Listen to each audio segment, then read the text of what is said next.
Sathu Maavu Halwa can be made using any multigrain porridge mix that you have at home, or you can buy this mix from Tots and Mom's store.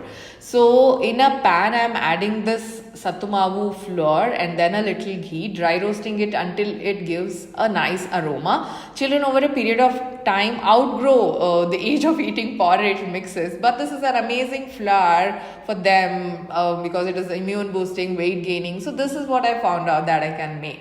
So with milk or water you can cook it, and towards the end add dry dates powder or jaggery powder for the sweetening, and this is ready to be served. But I am adding dry fruits powder, an amazing topping. This has almond, pista, everything, and now chopped almonds are going on top. Kids would love it. Do give it a try. You can purchase this flour from shop.totsandmoms.com, Amazon, Flipkart, Fast Cry, Big Basket, anywhere. Do give it a try.